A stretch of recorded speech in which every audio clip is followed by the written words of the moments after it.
Бәріне сәлем, бүгінгі видеода YouTube'дағы топ 7 қорқынышты видеоларды айтатын боламын. Бұл видеоның шығуына себеп болған алдыңғы видеолардағы комментариялар. Сол үшін неге түсірмеске деп интернеттегі ең қорқынышты, түсініксіз видеоларды таптым. Сендермен бірге топтаймыз, арнасы видеоны бастаймыз.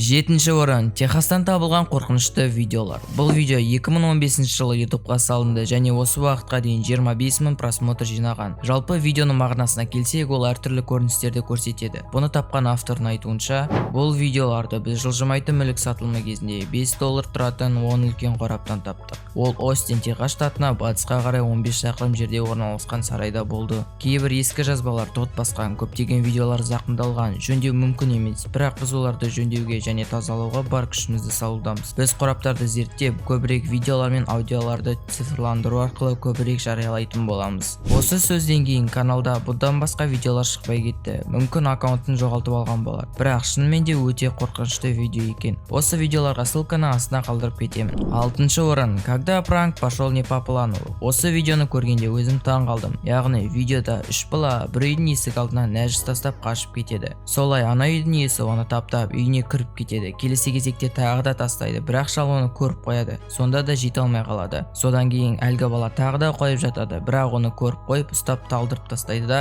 үйіне кіргізіп алады. Сосын екі дос сол үйге барып досына көмектеспекші болады, бірақ оны шал байқап күрекпен ба сондай заттармен ұрып ұйықтатады. Бұл сәттерді видеоның соңғы кадрынан көруге болады. Шыны керек, видео өте қатты қорқынышты емес, сонда да бұл оқиға шын болу керек. 5-ші орын. Хорватиядағы қорқынышты видео таспа. Бұл кадрлар 2005 жылы табылған, яғни осы видеодан кейін екі жігіт жоғалып кетті. Видеода екі бала жаңа камерасымен айналаны түсіріп жүреді. Көп ұзамай олар басына капюшон киген адамды байқайды. Ол жақын жерде кезіп жүр. Олар алдымен ер адамды мас деп ойлап, оған жақындайды. Ештеңе деместен олардың бағытында тентіреп, соңына ілесе бастайды. Әлгі балалар қашып кетеді, бірақ әлгі белгісіз адам қайта пайда болады.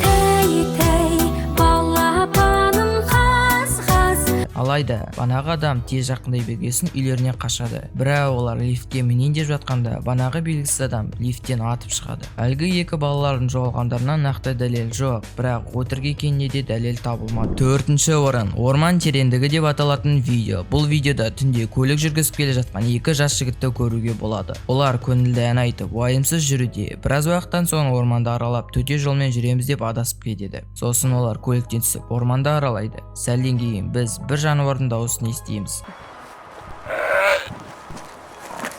Бір жігіт бұны естіп машинаға қарай қашады, бірақ видеоның соңғы сәтінде бірдеңе қуып жетеді, ал ана жігіт капотқа құлап кетеді. Біз бұл нәрсенің не екенін анық көрмесек те, ол ешкі немесе шошқаға ұқсайды. Видеоны салған автордың айтуынша, бұл оқиға шынымен болған дейді. Яғни 2006 жылы екі жігіт орманда жоғалып кеткен. Ал осы видеолар олардың камераларында қалған. Және комментарияда көбі шын болған деп жатыр. Қалғандары өтірік или фейк деуде. Сендер қалай ойлайсыңдар? Комментке жаза кетіңдер. 3-ші орын. Дух екі музыканттан жасырады видеосы. Яғни видеода екі бала гитарада музыка ойнап, ән айтып отырады. Сосын оларды Туйл оларға білдіртпей жақындайды. Сосын екінші бала артына қарағанда ол жоғалып кетеді. Егер білмесеңдер, Туйл деген оңтүстік шығыс Азияның аңыз кейіпкері. Ол бай үйлерді тонағанды ұнатады. Егер видеоны анықтап естісек, видеоға түсіріп жатқан бала Туйл деп айтады. Жалпы видео 2009 жылы салынған. Видеоның авторлары 2004 жылы түсірдік деседі. 2-ші орын. Шын мәнінде мыстан қалай көрінеді деген видео. Бір ересек адам мотоциклмен бе